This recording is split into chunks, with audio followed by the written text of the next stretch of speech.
Gold Heavy Cruiser Zhangwu is in the top 3 DPS of all Vanguard ships, including rainbow ships like Hindenburg.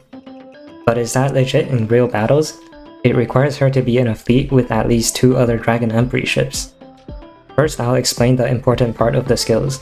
Course Jade goes on your ships and it goes up to 10 stacks on each individual ship.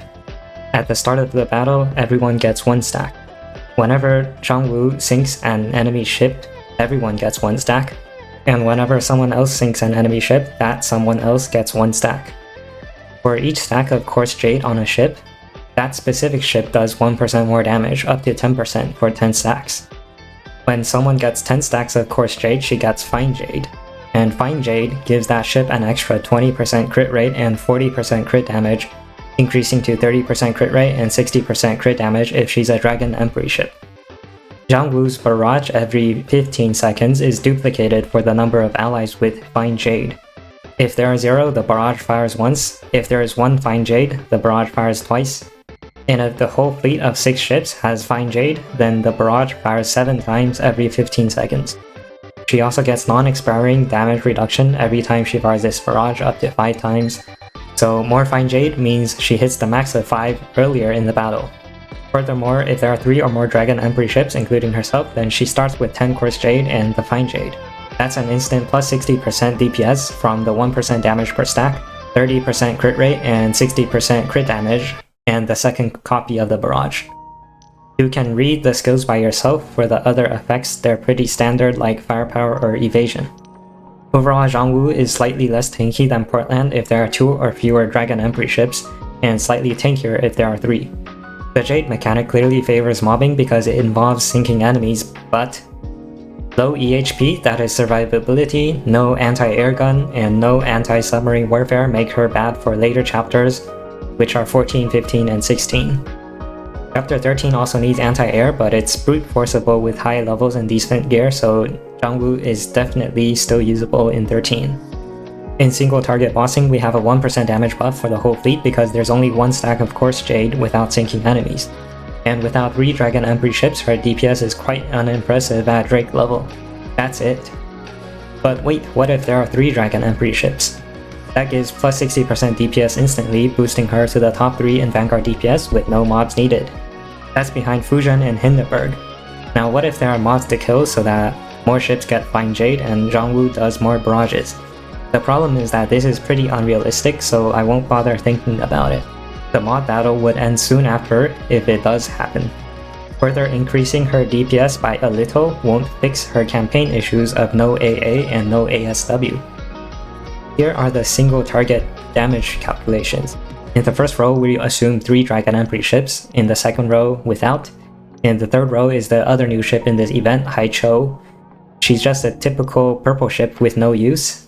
And in the fourth row is Hindenburg, the second highest Vanguard DPS ship. There's a 100 DPS difference, or about 5%, between Zhangwu and Hindenburg, because the top few ships are understandably spread farther apart. In 4th place would be Unzen, and in 5th place Tyren. So Dragon Emperor occupies 1st, 3rd, and 5th place right now. Although having the highest DPS makes them at least good, it doesn't make them top meta in the endgame. Here's the damage distribution using the Hindenburg gun. Brilliance through Refinement, the 15-second barrage, accounts for about 7% of her damage with this gear loadout. So for every further ally who gets Fine Jade, Zhangwu would do 6 to 7% more damage. Unfortunately, a very large part of her damage is still in the equipped gear slots of 1 through 3, as opposed to the skill barrages of Brilliance through Refinement and All-Out Assault.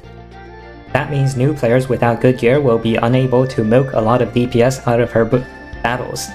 So although she has really high DPS, that fleet requirement of having 3 Dragon Emperor ships really kills her viability. Currently, there are 0 good Dragon Emperor main fleet ships, so we need to run a full vanguard of Dragon Emperor ships, and the only one who can tank in such a fleet would be Yat-Sen.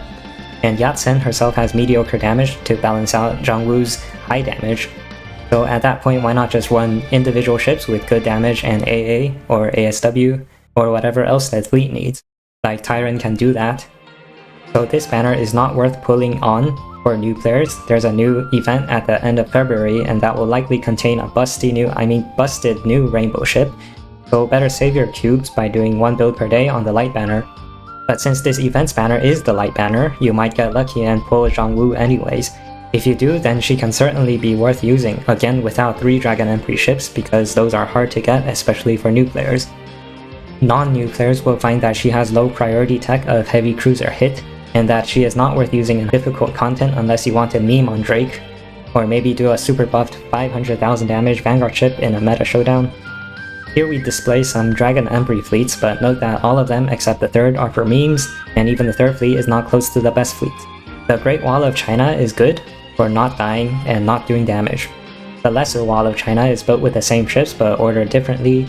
In this specific order, Yatsen is the tank, Ning Hai in the middle, and Ping Hai in the last place.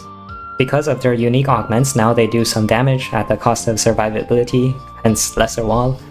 And the medium wall with San Diego for AA is viable for Chapter 15, but there are better fleets, because this fleet suffers from low AA even with San Diego, and also has some problems with anti-sub. And finally, we have the Great Glass Cannon of China for maximum damage and maximum speed of being sent back to port. Example gear for Zhang Wu is shown. In the first loadout, just switch the different Rainbow CA guns according to the enemy. The last loadout is possible for new players to aim for by opening tech packs, but because those are RNG, you may need to check out this quick gear guide in the description for other good options that can drop from the tech packs. In conclusion, top 3 Vanguard DPS is very much legit, but the requirements cost too much, so she ends up as an average new event gold ship.